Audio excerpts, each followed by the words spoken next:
Hello guys, I'm Hot Pink Chocolate and welcome to my 5th MVM tutorial video. This time it's going to be the Heavy. So, starting off by looking at the loadout for the Heavy. Normally you probably want, well obviously a minigun would help, usually. The secondary is probably best to have a sandwich of some sort to be able to heal teammates, and the last, well, gloves of your choice really. So, let's start off with the minigun.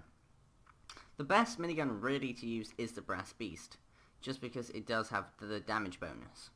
But you can happily use the Iron Curtain, the normal minigun, or even Thomas Lever if you really wanted to, but believe me, the Thomas Lever is nowhere near as good.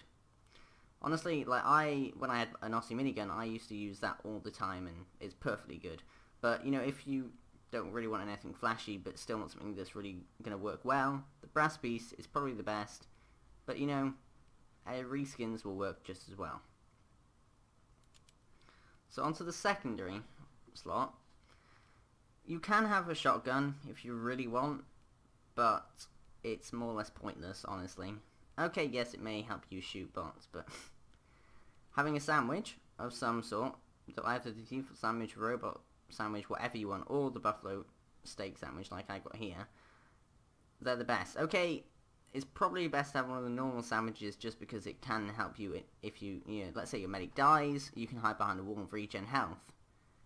Or, teammates low on health, you can throw this to help out the medic. So, in general, it'll help out your medic in making you and your team survive more, as long as you remember to throw it, which I probably wouldn't, but it's probably the best idea.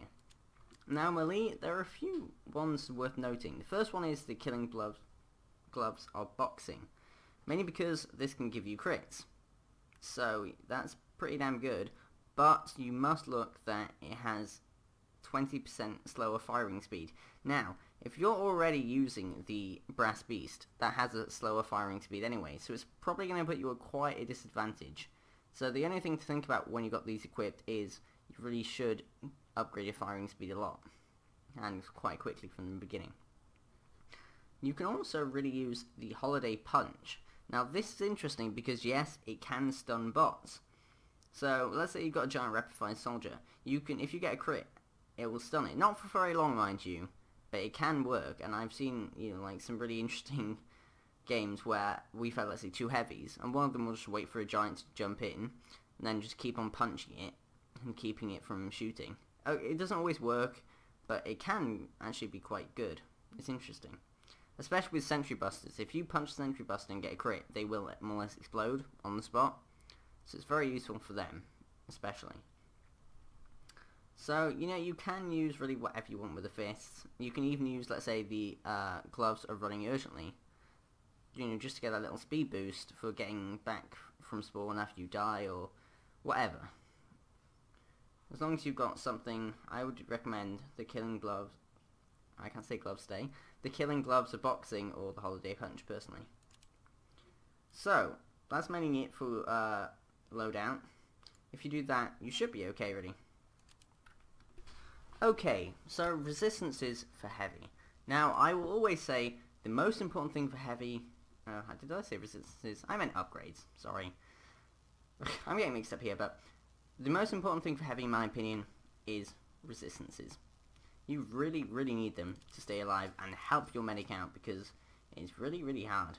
So you can see round 1, this is what I'm going to upgrade. I'm going to get 2 in that, 1 in blast, 1 in bullet straight away, and then 1 in help on kill.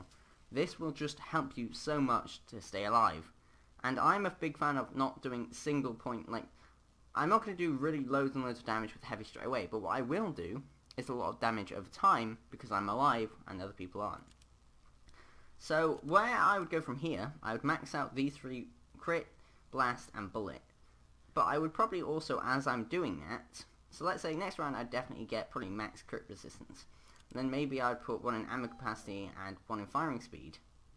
You see? So I really think get your resistances sorted, and while you're doing that, upgrade firing speed, ammo capacity, and health on kill. Now you really only need 1 on health and kill, but I like to get more just because it increases survivability even more. So when you've got a lot of the 3 sorted out and resistances, Then you can go to projectile penetration and knockback rage. You can get destroy projectiles, but that's probably one that I would touch the least. That's only really good maybe when you've got enough upgrades and money to spare to get it.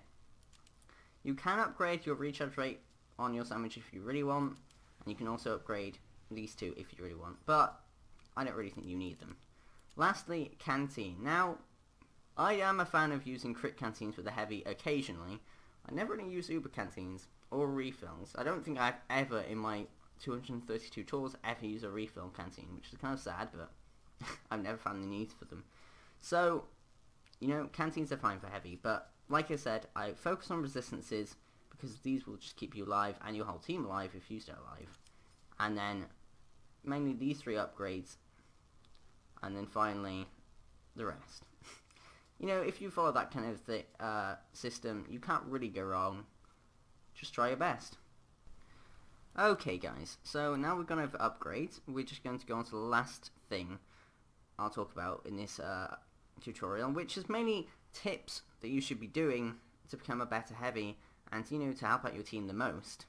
These are just literally the tips I think you should be doing as a good player and as I've learned as an experienced player. Okay, some of them are obvious, but hopefully they'll help you out nevertheless. So the first one is holding the front. As a heavy, your responsibility is not only to do the most damage, but make sure nothing gets past. You really have to be there to hold the front down and, just kill everything in front of you virtually.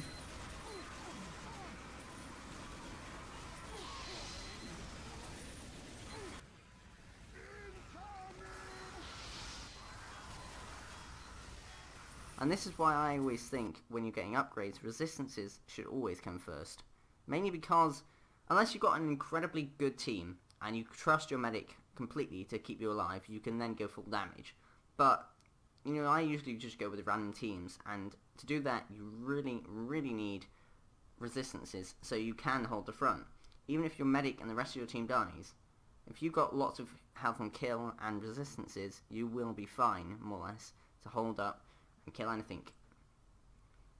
Then also, this kind of goes hand in hand with holding your front, blocking robots.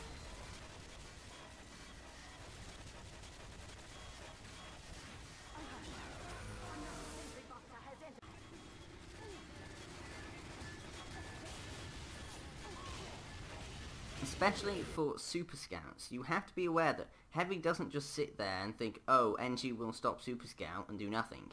If you see a super scout and that NG's struggling, go up into a choke point. So let's say in Manhattan it could be at the top of the stairs where the NGs like to put their sentry, or it could be right by the big crate by the barrel. There's just a lot of places you really can block super scouts if the NG and your rest of your team are having trouble with them. And this goes for all maps. Don't just sit there as a heavy. If you can block robots, do.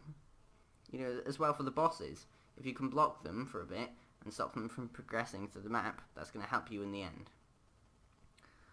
Thirdly, I would say protecting your medic. Now, this one is fairly obvious. The medic's the person who heals you, so you should be looking after them and making sure they don't die.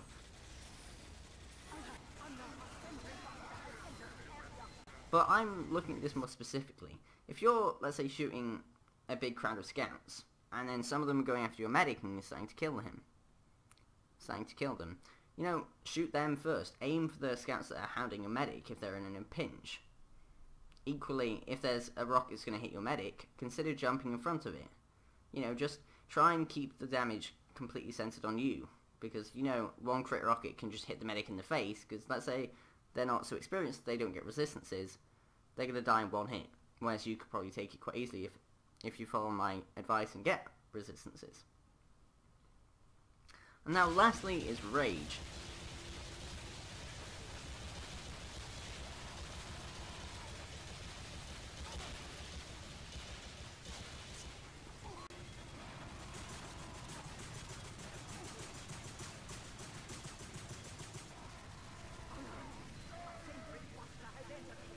Now, this is something probably a lot of people get, but don't really use very often or very well. And it does kind of take a little knowledge and kind of knack to use.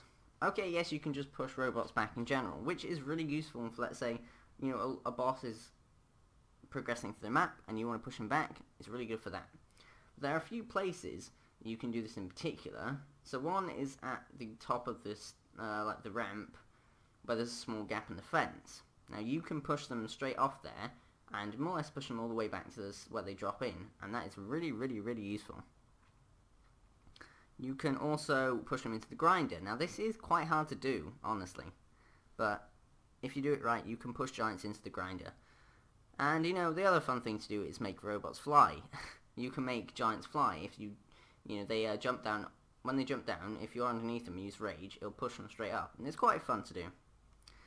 Anyway, that's it for this tutorial, and if you follow my advice, I think it should go well for you. I hope these tips just help you and just help you get through MVM easier and with people trusting you more, because a lot of high tours don't like lower tours, and there is quite a lot of elitism in MVM. But if you do like my content, please comment, like and subscribe to help me out, and I will see you in the next tutorial video. Bye!